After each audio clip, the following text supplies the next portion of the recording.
जय हिंद दोस्तों, वंदे मातरम। मनोज मुंतशिर जो कि भाई काफ़ी सारे कारणों से आजकल चर्चा में रहते हैं। हालांकि जो काम वो मूवीज़ को लेकर करते हैं उसके कारण भी चर्चा में रहते हैं, लेकिन आजकल के दूसरे कारणों से भी काफ़ी चर्चाओं में। अभी कुछ दिनों पहले उज्जैन में उन्होंने मुगलों की एक बार फिर से बखिया उधेड़ दी। जिस प्रकार से उन्होंने इतिहास को लेकर अपने चिर परिचित अंदाज में सभी चीज़ों से अवगत कराया, वो लोगों को काफ़ी पसंद आया। ताजमहल और राम सेतु को लेकर भी उन्होंने बात करी, प्यार की निशानी को लेकर बात करी, और कैसे भुखमरी के बीच में शाहजहां ने करोड़ों रुपए एक मकबरे के ऊपर खर्च कर दिए, उसका भी उन्होंने एकदम सटीक व्याख्यान दिया। अब लेकिन बात यही होती है कि जब भी कोई व्यक्ति राष्ट्र को लेकर इस तरह की बात करता है या आक्रमणकारियों को लेकर इस तरह की बात करता है, तो कई सारे देश के ऐसे मीडिया पोर्टल्स होते हैं जिनको कि सही नहीं लगता। ऐसे में अगर हम बात करें कुछ ऐसे पोर्टल्स की जो कि लिबरल समूह से थोड़े ज़्यादा ही प्रेरित रहते हैं, उनके बारे में बात करें तो फिर ये चीज़ें और भी ज़्यादा बढ़ जाती हैं।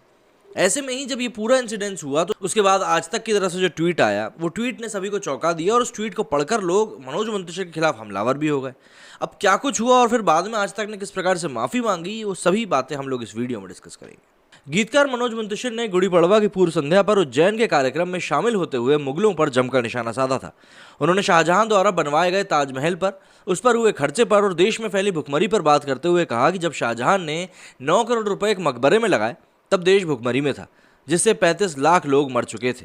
उनके इसी बयान को आज तक ने गलत आंकड़ों के साथ पेश किया और अपने हेडलाइन में लिखा कि मनोज मुंतशिर ने 35 करोड़ लोगों के मरने की बात कही है।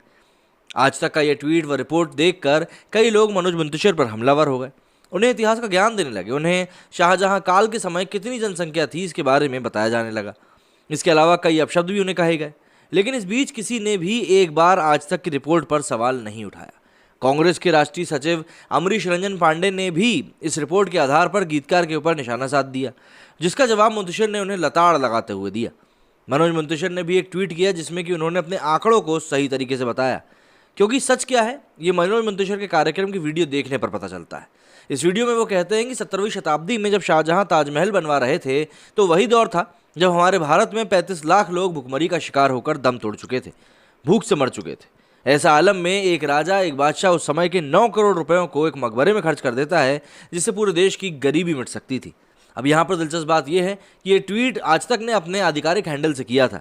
इसके बाद तमाम लोगों ने इसके आधार पर मनोज मुंतशिर को भला बुरा कहा, और कुछ लोग ऐसे भी मिले जो बार बार आज तक को टैग करके सच्चाई बताते रहे।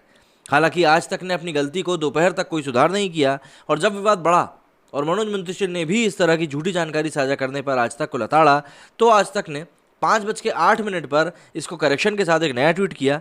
लेकिन हाँ, यहाँ पर बात यह है कि इन्होंने कोई माफ़ी नहीं मांगी।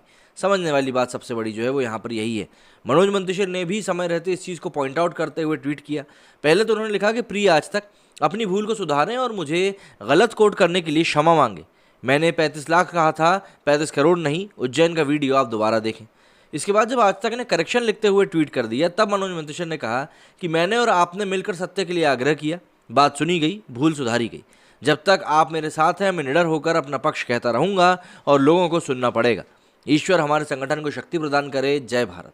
इस तरह की बात कहते हुए उन्होंने अपनी बात कही। लेकिन यहाँ पर आज तक का ट्रोल इसलिए किया जा रहा है कि भाई आज तक ने क्षमा तो फिर भी नहीं मांगी। अब भाई जाहिर सी बात है, वो क्यों ही मांगेंगे। लेकिन यहाँ पर आप ये देखिए कि मीडिया पोर्टल्स, जो कि आज तक कोई छोटा मोटा मीडिया पोर्टल तो है नहीं, काफ़ी बड़ा है, तो ऐसे में आंकड़ों को लेकर अगर आप इतनी सी गलती, मतलब लाख को करोड़ कर देना, तो आप यूं ही नहीं कर सकते।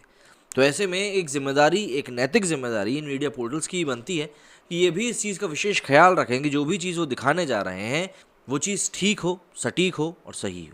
मेरी स्टूडियो फिलहाल इतना ही। जय हिंद, जय भारत।